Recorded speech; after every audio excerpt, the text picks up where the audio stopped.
माया नगरी में हुए कत्ल की कहानी में दौलत की माया भी है, औरत की भी और ताकत की लड़ाई भी। इस हाई प्रोफाइल मर्डर केस में यूं तो करीब दर्जन भर किरदार हैं, लेकिन कहानी 4-5 किरदारों के इर्द गिर्द घूमती है। कत्ल को क्यों और कैसे अंजाम दिया गया, इस कहानी के खास किरदारों की झलक कुछ इस तरह है। नमस्कार दोस्तों, मैं दीपक शर्मा, स्टोरीज बाय दीपक में आपका स्वागत करता हूं और उम्मीद करता हूं आप सब सही होंगे और अपना ख्याल रख रहे हों। दोस्तों, कहानी लास्ट तक ज़रूर सुनना। समय बर्बाद न करते हुए चलते हैं घटना की ओर। राजेश्वर घाटकोपर की उम्र 57 वर्षीय मशहूर हीरा व्यापारी और ज्वेलर, महाराष्ट्र के पूर्व मंत्री का पर्सनल असिस्टेंट रह चुका सचिन, जो मीडिया और इंटरनेट सेक्टर में सक्रिय है और बीजेपी का सदस्य भी। 41 वर्षीय डॉली, कहने को एक ब्यूटिशियन, लेकिन लड़कियों को सचिन से मिलवाती है और दोनों मिलकर उन्हें बॉलीवुड या शॉर्ट फिल्मों में काम दिलवाने का काम करते हैं। दिनेश, रेप के आरोप में सस्पेंड पुलिस कांस्टेबल, जो लोकल आर्म्स यूनिट में रह चुका है। इन किरदारों के साथ कहानी शुरू होती है। हर तरह की अय्याशी से लवरेज एक पार्टी में डॉली ने सचिन और जारा की मुलाकात करवाई थी। जारा का हुस्न देखकर ही मन उस पर लट्टू हो चुका था। इधर सचिन की हैसियत के बारे में जारा को डॉली से पता चल चुका था, इसलिए उसे भी उम्मीद थी कि जल्द काम मिलेगा। पार्टी में कई लोग थे और सचिन कुछ से मिल रहा था।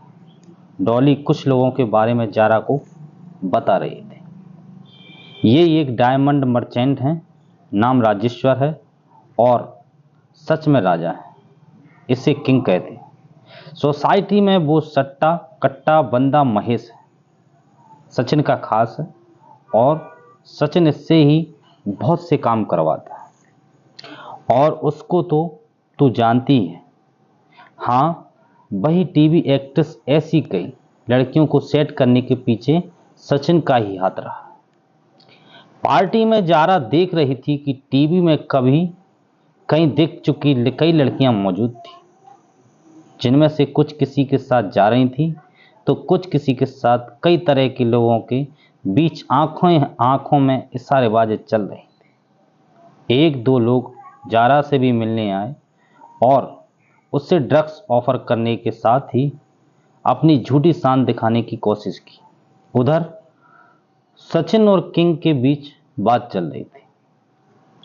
जो पेज 3 पार्टी दिखा रही थी, असल में कई लोगों के कारोबार का अड्डा थी। अब यहाँ से कहानी कुछ इस तरह आगे बढ़ी कि सचिन और किंग के बीच में कई तरह की पुरानी डीलिंग्स हो चुकी थी और सचिन पिछली डील के पेमेंट के लिए किंग को फ़ोन किए करता था। ऐसा नहीं था कि किंग पैसा देना नहीं चाहता था, लेकिन किंग की अपनी मुश्किलें थी। एक लड़की के साथ संबंधों की तस्वीरों को लेकर किंग को कोई ब्लैकमेल कर रहा। किंग को यकीनन नहीं पता था, लेकिन उसे शक था कि सचिन इसके पीछे था। सचिन इस ब्लैकमेलिंग से जुड़े किसी भी बात से इनकार कर चुका। इधर सचिन ने कुछ एड्स के लिए जारा को वीडियोज में बतौर मॉडल काम दिलवाया था। जारा को वह मन ही मन अपनी मिल्कियत समझने लगा। जारा के लिए किंग की नीयत भी खराब हो चुकी थी और वह सचिन से कुछ एक बार कह चुका था कि वह कोई भी कीमत देने को तैयार है। सचिन पहले भी कुछ मामलों में दिनेश की मदद ले चुका था। दिनेश और महेश अक्सर सचिन के लिए वसूली का काम करने में मदद करते थे। दिनेश कुछ ज़्यादा ही गुस्सैल मिजाज का था, यानी तेज में जल्दी आ जाता था। अब बात इस मोड़ तक पहुंच गई कि किंग के पास सचिन की एक रकम फंस गई थी। उस पर किंग अक्सर जारा को लेकर सचिन को मजबूर करता था। अब सचिन को खुराफात सूझी तो उसने एक प्लान बनाया। इसके बाद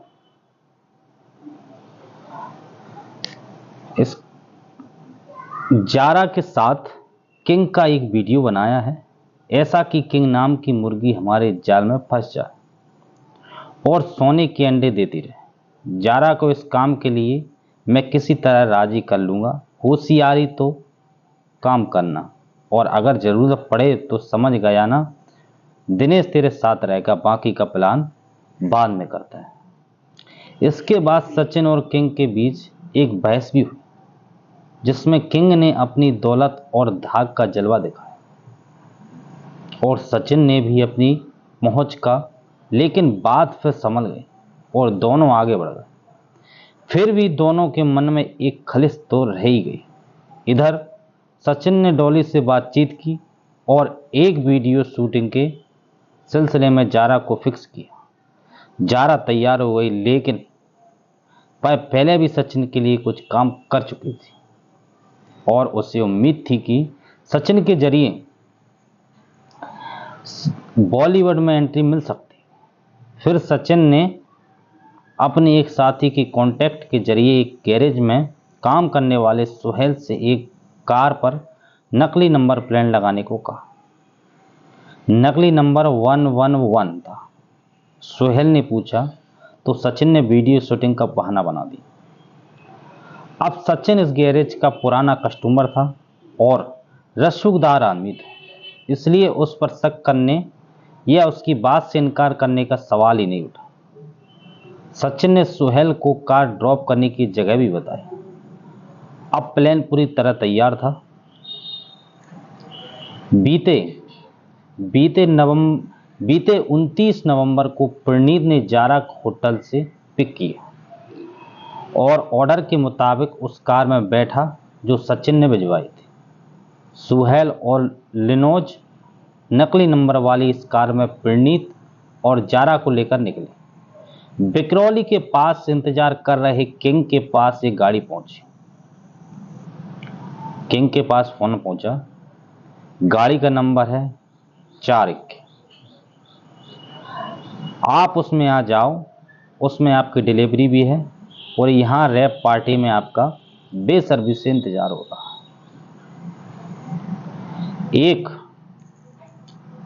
एक सिंगल पर इंतजार कर रहा किंग इस कार में बैठा और पीछे की सीट पर जारा के साथ छेड़खानी की कोशिश करने लगा। कुछ ही देर में कार एरोली के पास पहुंची और एक फोन पर मिले ऑर्डर के बाद कार रुक गई। सुहेल और नीलोज कार छोड़कर चले गए और यहां से कार में महेश, दिनेश और सिद्धेश दाखिल हुए। जारा आगे ड्राइवर के पास वाली सीट पर बैठी और सिद्धेश और दिनेश पीछे की सीट पर किंग के अगल बगल बैठ गए, जबकि महेश ड्राइविंग सीट पर था। प्रणीत कार को किसी और गाड़ी से फॉलो कर रहा था। किंग को दाल में काला नजर आ चुका था,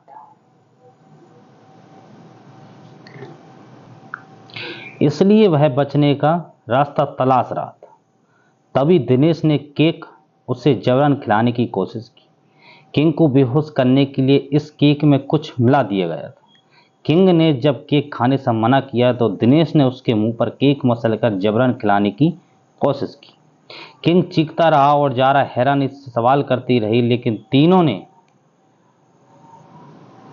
मिलकर जारा को चुपचाप रहने की घोषणा की और अब किंग को काबू करने के चक्कर में गाड़ी रोकी गई। इसी मारपीट और तैश में तीनों ने मिलकर किंग की सांस रोककर उसे मौत के घाट उतार दिया। जारा ये सब देखकर पसीने पसीने हो चुकी थी। मुझसे बोला था कि वह एक एंडीमेट सीन के वीडियो की शूटिंग करना है, लेकिन तुम लोगों ने तो ये सब। दिनेश और महेश ने जारा को डराकर उस खामोश रहने को बोला। तुझे पता नहीं यहाँ किसकी कितनी ताकत नहीं, इसलिए भूल जा सब कुछ, तूने कुछ नहीं देखा, समझी? एकदम चुप रहने को। फिर तीनों ने फोन बातचीत की और गाड़ी को पनवेल की तरफ एक सुनसान जगह पर ले गए। दिनेश, महेश और सिद्धेश ने मिलकर लाश को वीराने में फेंक दिया। इसके बाद प्रणीत के साथ महेश अपने घर चला गया। सिद्धेश और दिनेश वहीं पास के एक होटल में चले गए और जारा फोन पर मिले ऑर्डर के हिसाब से उन दोनों के साथ होटल चली गई। जारा रात भर होटल के उस कमरे में अकेली परेशान जागती रही। अगले दिन सचिन होटल पहुंचा और वहां से जारा को ले गया। सचिन ने जारा को उसके हुशियारा के घर पर छोड़ा और चला गया। अगले करीब 8-10 दिन तक तफ्तीश चलती रही, लेकिन लापता डायमंड मर्चेंट का कोई पता नहीं चला। इसके बाद जब पुलिस के हत्थे चढ़ते चले गए, सुहेल, नीलोज और जारा गवाह बन चुके हैं, जबकि इस केस में बयानों के आधार पर कई थ्योरीज को लेकर पुलिस जांच कर रही है। तो दोस्तों, मेरा इस कहानी आपकी आगे लाने का सिर्फ एक ही मकसद है, आपको सचेत करना। किसी की भावना को ठेस पहुंचाना मेरा मकसद नहीं है। जय हिंद दोस्तों।